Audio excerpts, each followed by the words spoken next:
You're on the John Fredericks Show. Joining us now, Dan Caldwell, and he is a legislative director for CVA, and he's served in the Middle East for some time. So he's been there, done that. Dan, great to have you with us. Hey, John. Thank you for having me on again. I love to be here. You know, when Robert McDonald came in, there was a lot of fanfare. Congress did their job. They gave him sweeping authority to clean house. We're still getting people coming on the air telling us that the waits in Hampton and other areas are off the charts. Are we ever going to get the VA system fixed? We hope so, and we are actually going to roll out a plan in about a week that we hope will fix the VA once and for all. And we think it will. I'll tell you what, John, you're not going to fix the VA by just making small changes on the margin, saying you're for reform like Secretary McDonald, but then fighting every day to preserve the status quo, which is what Secretary McDonald unfortunately is doing. Look, I was personally hopeful when Secretary McDonald was nominated and confirmed. This is a guy that's been outside of Obama's orbit. He was in the private sector at Procter & Gamble for 3 decades, and Procter & Gamble is one of those companies that has a world-class operating model. They've been around for so long, and they've been successful for so long because they train and teach their managers how to lead. In addition, Ron McDonald's a West Point graduate, and he, served in the Army as an Army infantry leader. And, we really thought, we looked at this guy's background, we were a little cautious. We said we were cautiously optimistic as an organization about him. But, everything looked like, okay, this is a guy with a different perspective. Within a month, to quote my boss, Pete Hegseth, he had gone native within the VA bureaucracy and saying, well, we shouldn't be talking about firing people. The VA does all these great things, blah, blah, blah. And then he started pulling back on the firing authority. He added this extra notification period that has allowed VA executives who are being investigated or who are guilty of misconduct to retire early. He's undermined the choice card. He's, still engaged with some of the battles of Congress over, subpoenas and FOIAs, and also giving information on the VA's medical costs. So, and then this My VA plan that he says is a big reorganization of the VA, and it's going to fundamentally transform the VA.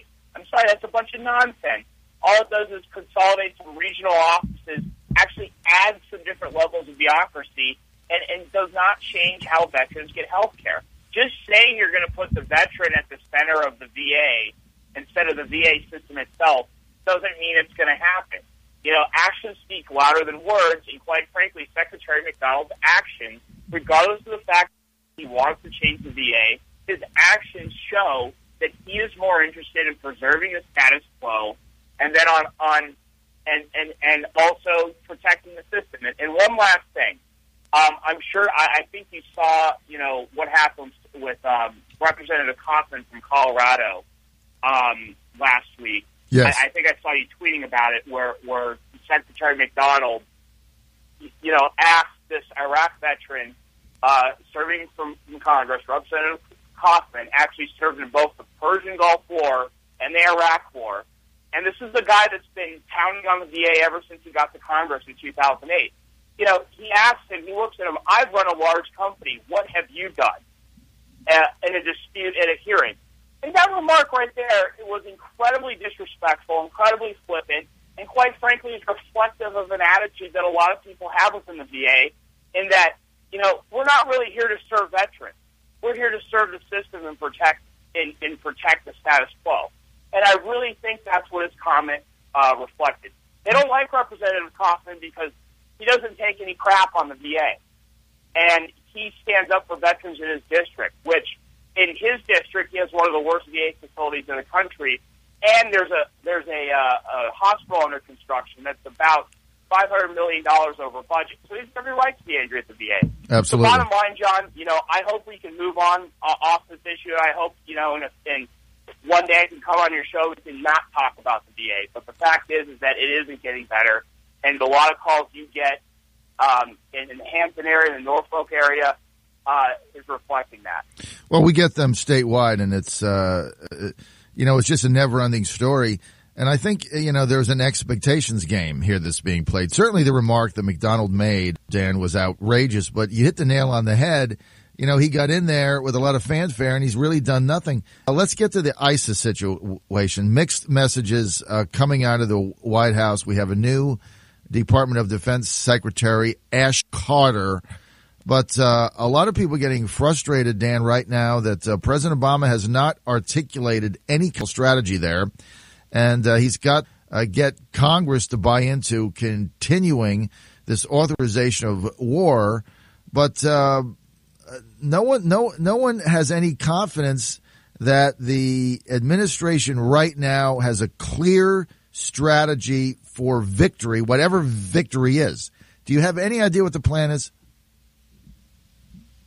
No, and I don't think that there is a plan, and I don't think that Obama wants to articulate a plan the last 2 years in office because he doesn't want to be seen in his mind and in the mind of some of his supporters getting America involved in another long-term conflict in the Middle East, which if you want to truly defeat ISIS and then Al-Qaeda in the Arabian Peninsula and some of these other groups that are threatening, stability in the Middle East, but are also threatening the Western world, then, you need to have a long-term plan. So basically what we're doing right now is kind of just, in many ways, stopping the bleeding, but not really treating the wound.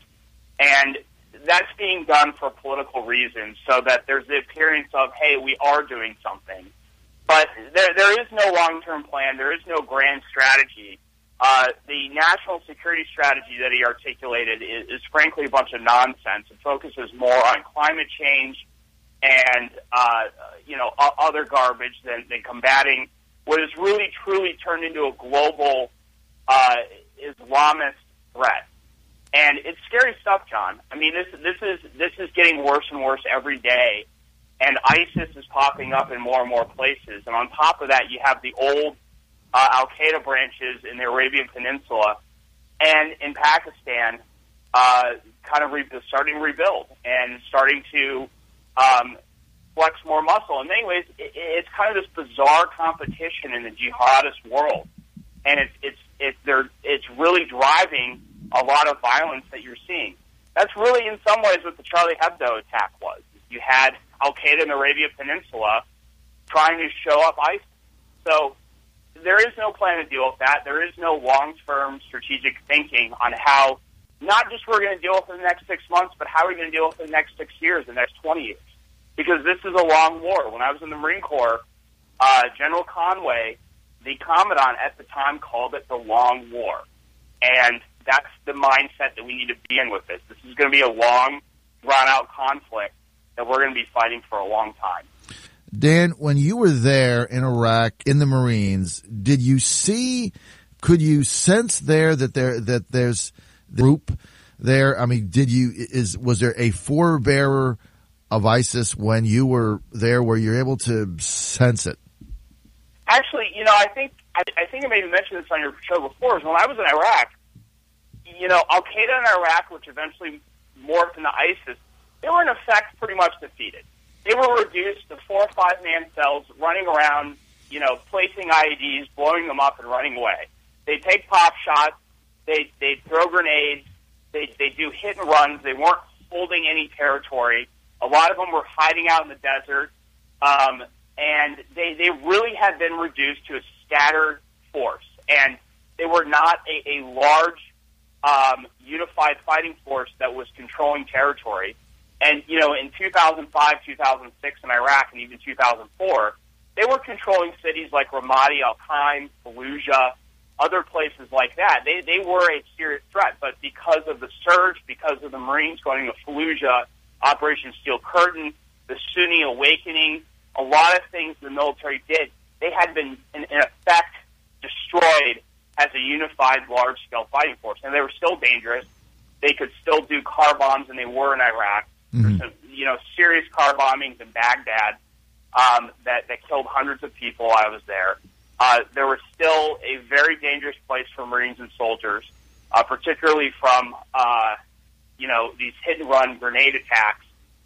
Even at the point I was in Iraq, because we had the MRAPs and up-armored Humvees, most of the IEDs were pretty ineffective as well. So it was really, you really thought, the sense was like, okay, these guys are still around, and they're still a threat, but they were not, if we stayed here and the Iraqi army stayed unified, they were not going to resume their normal strength. But what happened is we left. We left before our military commanders thought it was appropriate, and we left a vacuum. And, unfortunately, the Iraqi government was controlled by some radical Shiites who disenfranchised the Sunnis. They kicked a lot of the effective Sunni military leaders out of the army. So the army and other security forces really became less effective, and it allowed ISIS, what is now ISIS, to go into Syria, gather up weapons, gather up new recruits, and start recruiting more people in both Iraq and Syria, and to eventually build itself in the fighting force it is today. But, I tell people, it's like, look, Al-Qaeda in Iraq, when I was in Iraq, they were nothing. They were basically, in effect, a glorified criminal gang. And they were a bunch of cowards that wouldn't stand and fight. They just, hit and run. And most of the time, they wouldn't even hit anything. Right. So it was a totally different environment than what we see in Iraq today. And to be totally honest with you, John, I could have never thought that you'd see these guys turn into ISIS. Because in my mind, they were pretty much done. All the cities I'm in, you're seeing a lot about al-Baghdadi and al-Assad Air Base. My battalion was responsible for that. Those were all areas. I don't think there was one attack in al-Baghdadi when I was there. There were some IEDs outside of al-Assad, and the convoys coming in and out. I don't think they wounded or hurt one Marine. Unbelievable. There were little mortar shells blowing up, and it wouldn't even affect anything. They'd blow a tire on a vehicle. Dan, at the end of the day, you had them completely defeated, and we snatched defeat from the jaws of victory. It's just even hard to fathom what went on. We're out of time. We want to thank Dan Caldwell for being with us, CVA Legislative Director and Political Director. He's also former Marine Corps. Go to CVA4.org.